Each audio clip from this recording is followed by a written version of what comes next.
Okay, so now we're ready to add the nostrils, the bridge of the nose, and I call them whiskers, that will be here along the face. So we're going to use the extra paper we have here for those things.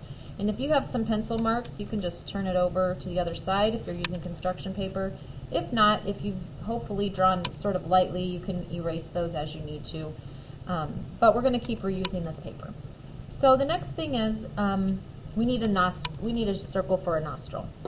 Now if you feel comfortable, you can just draw your circle about the size that you think it needs to be for the nostril. And when you get one circle the size you think it needs to be, then give a little space around it. You can just fold your paper. Okay, so I cut out a big enough piece that I can fold it in half. And now I can cut out two circles that'll be identical at the same time. If you want to trace the end of your glue stick, that makes a decent sized circle for this. Or you can just draw the circles yourself. Okay, the next shape that we're going to try to make is a trapezoid. And so trapezoids are angled on the side and flat on the top and bottom. That's a basic trapezoid. We're going to make ours very long for the bridge of the nose. We're drawing two slanted lines, and one needs to be, this needs to be straight on the top and straight on the bottom this way. So you might have to try a couple times to get that long enough. We don't want it to be this short. We don't want it to be this short. That doesn't really look like the bridge of a nose. It needs to be long, okay, just like the long bone that comes down along your nose. If this is too hard for you, a long triangle will work just as well. So no worries, if the trapezoid is confusing, just go with a triangle. Okay, and then we're going to cut that out and add that on to our dragon mask. And you should have enough space here to space these out. Okay, so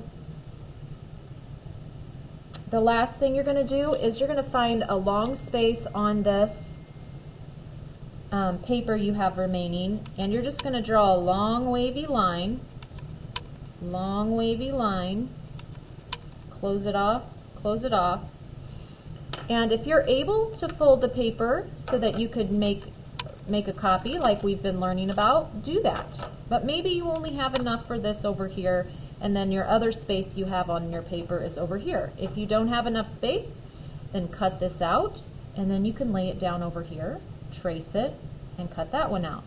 I have enough space here to fold my paper, so I'm going to do that, because that makes a little bit of a faster copy. And I'm going to cut out my, what I call whiskers.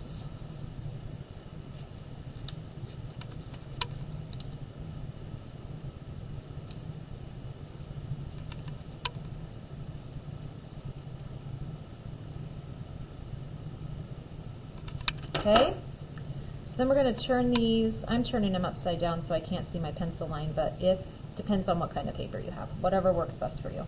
But they're going to be glued on next to your mouth. Some kids were like, oh, they should come from the nose like a cat whisker. Not in this case. They need to be glued next to the mouth so they hang down. So now we've got a lot of qualities of the dragon here already ready for us.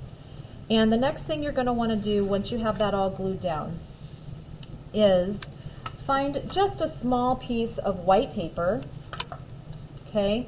And again, out of that white paper, you're going to draw a circle about the size of the end of your glue stick again. That would work well. And you can fold the paper over, cut a copy, because we need two pupils or white circles in the middle. Kind of the opposite of pupils, since pupils are normally black, but in this case it works to add contrast. Okay, and then you're going to draw triangles along the edges here, and however many you want to add for your teeth. Okay, so you're going to cut those out, you're going to glue your teeth on, you're going to glue this on, and all the pieces that need glued at that point will be glued. Okay, so we have a lot of directions today. But the final thing that we need to do is add some accents and really bring out the design of our mask.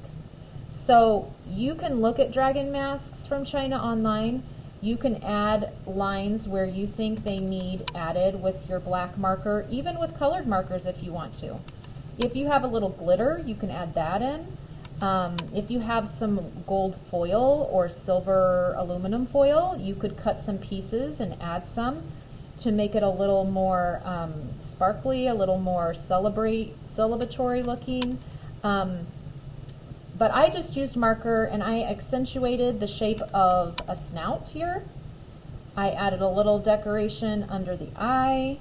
And in most of the other places, I kind of just followed some of the basic shapes and just echoed some of those lines with my own imagination.